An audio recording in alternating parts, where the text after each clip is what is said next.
L'heure de retrouver l'invité d'Europe Nuit avec vous, Emmanuel. Et vous recevez ce soir Pierre-Henri, directeur général de l'association France Terre d'Asile. Oui, Bénédicte, bonsoir Bonsoir. Pierre-Henri. Bonsoir. Est-ce que vous avez des informations sur ces 500 migrants qui se seraient peut-être noyés depuis le début de la semaine en Méditerranée? On en a parlé au début du journal. Il y a des informations très partielles et qui reposent essentiellement sur des témoignages de rescapés. Oui, tout à fait. Je n'ai pas d'informations supplémentaires. Le Haut Commissariat aux réfugiés a confirmé l'information probable de la mort de 500 migrants dans le canal de Sicile, à la suite du témoignage de 41 survivants qui auraient vu un bateau de plus grande importance sombrer avec 400 à 500 personnes. Mais vous savez, attendons la confirmation. Bien sûr. Mais c'est tragique. Mais j'ai tout de même l'impression de me répéter. L'année dernière, à la même époque, il y avait déjà un naufrage extrêmement important. Plus de 10 000 personnes ont perdu la vie en Méditerranée. C'est exactement à la mi-avril d'ailleurs, il y a un an. Voilà.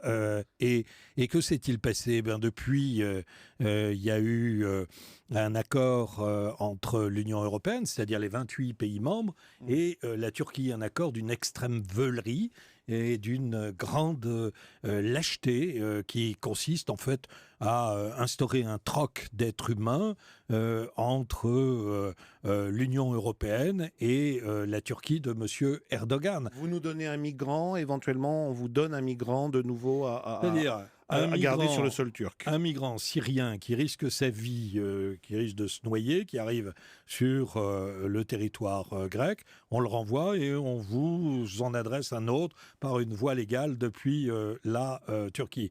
Mais il y a des grands doutes sur la légalité de ce qui n'est pas un accord, mais qui est une déclaration en fait. Et puis, surtout, ça ne va rien régler à terme, parce qu'on sait pertinemment que si on bouche la voie de migration depuis la Turquie, eh bien, il y aura une autre voie qui va s'ouvrir, et on le voit déjà en Méditerranée centrale depuis la Libye. Mais et j'allais donc, vous le dire, Pierre-Henri, vous dénoncez la veulerie de cet accord UE-Turquie. Si on n'avait pas fait cet accord, comment on pourrait éviter ce genre de drame et d'apprendre ce soir peut-être que 500 migrants Alors, je ne sais pas se si- sont noyés au large des côtes libyennes? je ne sais pas si on peut éviter ce genre de drame, mais on peut tenter les prévenir en sauvant l'honneur. Sauver l'honneur, c'est prendre sa part de travail, c'est faire sa part de travail.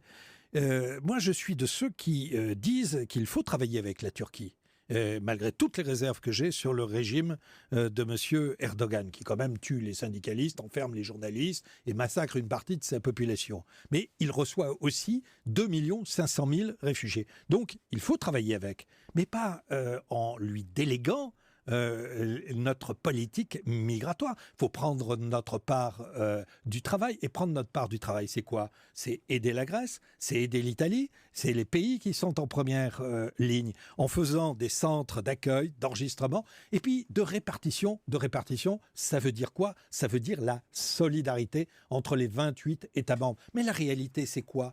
C'est tout simplement que l'Europe n'existe plus. Elle n'existe pas sur la question migratoire. Et donc on se repasse le mistigris en on- désignant la Turquie comme certains disent la nouvelle porte sublime qui peut accueillir les migrants. Mais c'est exactement cela. Et regardez comment M. Erdogan fait sauter à la corde les 28 États membres. Il dit attention, la Turquie a moins besoin de cet accord que vous, Européens. Et si vous ne me délivrez pas un certain nombre de visas, eh bien, je vais rouvrir les vannes. Et voilà sous quel type de chantage nous acceptons de nous mettre. Je pense que oui, nous avons perdu notre dignité commune.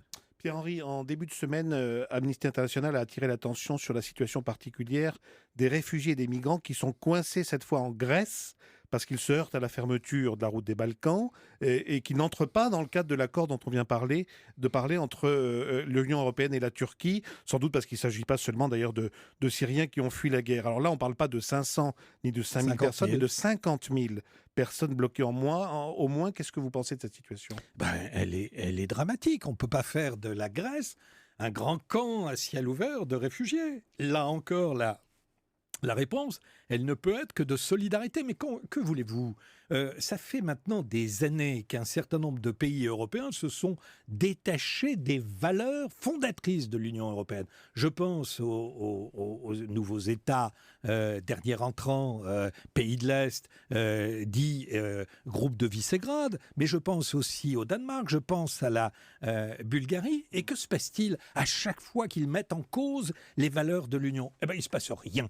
On laisse faire. Et la Grèce, aujourd'hui, eh bien oui, c'est un grand camp à ciel ouvert et personne ne veut prendre véritablement ses responsabilités. Je rappelle que la France, mais la France a pris des engagements en septembre dernier de relocaliser 30 700 personnes. Écoutez, nous en sommes à moins de 400. Nous en sommes à moins de 400. Quand l'Allemagne est à plus d'1 million. Oui, alors là, c'est un autre débat. Je ne suis pas sûr que les chiffres avancés par les Allemands soient tout à fait... Sur l'année 2015, en tout cas. C'est ce qui était dit sur l'année 2015. C'est 500 000. Sur l'année 2015, il y a eu une petite dramatisation de la part des Allemands, mais peu importe. Ouais. C'est de toute façon 6 fois plus que la France. Parenthèse, vous parliez des États européens qui ne prennent plus leurs responsabilités, qui ont rompu avec certaines valeurs. Vous avez vu qu'il y a une petite lampe verte qui s'allume dans le haut de la carte européenne. C'est l'Islande, avec un élan de solidarité tout à fait incroyable pour accueillir des migrants. Oui, mais vous savez, dans les pays européens, et je crois qu'il faut dire les choses très clairement, vous avez un certain nombre de chefs d'État qui ne prennent pas leurs responsabilités. Mais dans les États européens, il y a aussi un magnifique élan de solidarité. On n'en parle pas suffisamment, mais il existe en France, il existe dans un certain nombre d'autres pays. Et on l'a vu dans les pays nordiques, au début de la crise. Il y a des tensions autour de cette question migratoire. Mais que voulez-vous, la question migratoire, elle est agitée aussi avec la question identitaire. Et donc, il est assez logique. Elle déborde sur le terrain politique, évidemment. Voilà, et beaucoup d'hommes politiques, à défaut de conduire la nation, utilisent la question migratoire pour instrumentaliser les peurs. Pierre-Henri, cette guerre en Syrie, elle dure depuis maintenant 5 ans. Elle est loin d'être terminée. Et donc, cette crise des migrants, elle est loin d'être terminée aussi. Il faut souhaiter qu'il y ait une issue politique à la crise syrienne, par un scénario de puissance, par une sortie politique, mais il faut souhaiter qu'évidemment la guerre cesse en Syrie. Et vous savez, les réfugiés, il faut le répéter, ils ne veulent pas s'installer durablement ici. Ils n'ont qu'une envie, c'est de pouvoir réintégrer leur pays, le reconstruire. Mais pour cela, il faut aussi que chacun prenne ses responsabilités pour trouver une issue politique à la crise syrienne. Dernier mot, et là je m'adresse aux responsables d'une grande association humanitaire comme la vôtre.